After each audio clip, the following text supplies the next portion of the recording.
बिहार के कैमूर जिले की पवरा पहाड़ी पर स्थित मुंडेश्वरी देवी मंदिर केवल पत्थरों का एक ढांचा नहीं है, बल्कि यह भारत की उस निरंतर चेतना का प्रतीक है जो हजारों वर्षों से अबाध रूप से बह रही है।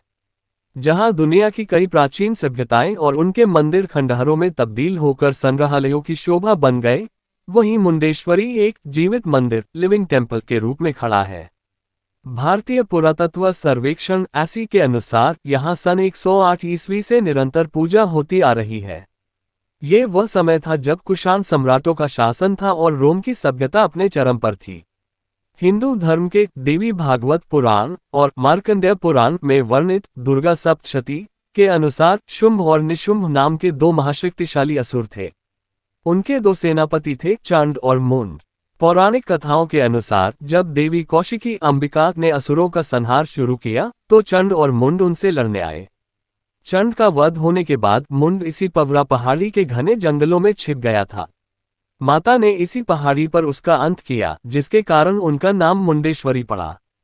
स्थानीय लोग मानते हैं कि पहाड़ी की चट्टानों पर आज भी वह दैवीय ऊर्जा महसूस की जा सकती है जिसने अधर्म का विनाश किया था।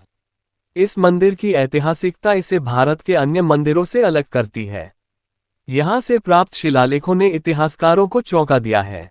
मंदिर से प्राप्त शिलालेखों में महाराज उदयसेन का जिक्र मिलता है। ब्राह्मी लिपि में लिखे इन लेखों से स्पष्ट होता है कि यह मंदिर 2वीं शताब्दी की शुरुआत में पूरी तरह स्थापित था। रोचक तथ्य यह है कि मंदिर हमेशा से केवल देवी का नहीं था।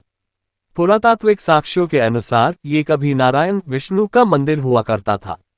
समय के साथ यहाँ शैव शिव मत का प्रभाव बढ़ा और अंततः ये शक्ति उपासना का मुख्य केंद्र बना। खुदाई में मिली खंडित मूर्तियां इस बात का प्रमाण है कि यहाँ वैष्णव, शैव और शाक्त मतों का अद्भुत संगम रहा है। मुंडेश्वरी मंदिर की सबसे बड़ी विशेषता इसकी अष्टकोणीय ऑक्टागोनल बनावट है। नागर शैली के विकसित होने से बहुत पहले यह मंदिर पत्थरों को जोड़ने की एक विशिष्ट तकनीक से बनाया गया था। मंदिर का गर्भगृह छोटा है लेकिन ऊर्जा से भरपूर है। इसके द्वार पर गंगा, यमुना और द्वारपालों की नक्काशी कुषाण कालीन कला का उत्कृष्ट उदाहरण है। समय की मार और विदेशी आक्रमणों के कारण मंदिर का मूल शिखर नष्ट हो गया था, जिसे बाद में सुरक्षित रखने के लिए पत्थर की छत से ढका गया। यहाँ प्रयुक्त बलुआ पत्थर सैंडस्टोन आज भी अपनी चमक और मजबूती बनाए हुए है, जो तत्कालीन कारीगरों के उच्च ज्ञान को दर्शाता है। इस मंदिर की ख्याति का सबसे बड़ा कारण यहाँ की अहिंसक बलि प्रथा है। पूरे भारत में जहां शक्तिपीठों पर पशु बलि दी जाती है, मुंडेश्वरी मंदिर में एक अद्भुत दृश्य देखने को मिलता है। भक्त अपनी मन्नत पूरी होने पर बकरा लेकर आते हैं। पुजारी बकरे को माता की मूर्ति के सामने खड़ा करता है। जब पुजारी मंत्रों का जाप करते हुए माता के चरणों से स्पर्श कराया गया अक्षत, चावल और फूल बकरे पर फेंकता है तो वह क्षण भर में बेहोश होकर गिर जाता है। उसे देखकर ऐसा लगता है मानो उसके प्राण निकल गए हों। पूजा संपन्न होने के बाद पुनः मंत्रों के साथ जल या अक्षत छिड़कने पर बकरा उठकर खड़ा हो जाता है और मंदिर से बाहर सामान्य रूप से चला जाता है। ये परंपरा इस बात का प्रमाण है कि शक्ति केवल संहार नहीं, बल्कि जीवन देने वाली भी है। मंदिर के केंद्र में एक दुर्लभ चतुर्मुखी शिवलिंग स्थापित है। इस शिवलिंग की एक विशेषता यह है कि सूर्य की बदलती रोशनी के साथ इसका रंग भी बदलता हुआ प्रतीत होता है। मंदिर की परिधि में भगवान गणेश, सूर्य और विष्णु की मूर्तियां भी मिली हैं, जो ये दर्शाती है कि प्राचीन काल में यहाँ पंचदेव की उपासना होती थी। यदि कोई भक्त या इतिहास प्रेमी यहाँ जाना चाहता है तो यात्रा के अनुभव निम्नलिखित हैं। वाराणसी से ये लगभग 100 किलोमीटर और पटना से 200 किलोमीटर दूर है। भभुआ रेलवे स्टेशन सबसे नजदीक है। पहाड़ी की चोटी तक पहुंचने के लिए अब सीढ़ियों के साथ साथ रोपवे की सुविधा भी उपलब्ध है, जिससे वृद्ध और बच्चे भी आसानी से दर्शन कर सकते हैं। माता मुंडेश्वरी का मंदिर भारतीय संस्कृति की उस अटूट कड़ी का हिस्सा है जो हमें हमारे गौरवशाली अतीत से जोड़ता है। यह मंदिर विज्ञान, इतिहास और आस्था का एक ऐसा त्रिकोण है जिसका उत्तर आज भी आधुनिक युग खोज रहा है। भारतीय पुरातत्व सर्वेक्षण ऐसी के संरक्षण में आने के बाद मुंडेश्वरी पहाड़ी और उसके आसपास के क्षेत्रों में कई महत्वपूर्ण खुदाई की गई। इन खुदाई से प्राप्त अवशेष न केवल इस मंदिर की प्राचीनता सिद्ध करते हैं, बल्कि तत्कालीन समाज की धार्मिक सहिष्णुता की कहानी भी कहते हैं। पहाड़ी की तलहटी और मध्य भाग में खुदाई के दौरान बुद्ध की खंडित प्रतिमाएं और स्तूपों के अवशेष मिले हैं। यह इस बात का संकेत है कि कैमूर का ये क्षेत्र मौर्य और गुप्त काल के दौरान हिंदू धर्म के साथ साथ बौद्ध धर्म का भी एक प्रमुख केंद्र था।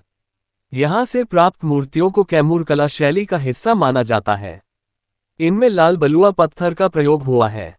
मुख्य मंदिर के गर्भगृह के बाहर मिली नंदी की विशाल प्रतिमा और महिषासुर मर्दनी की नक्काशीदार मूर्तियां अब पटना संग्रहालय और मंदिर परिसर के छोटे संग्रहालय में सुरक्षित हैं।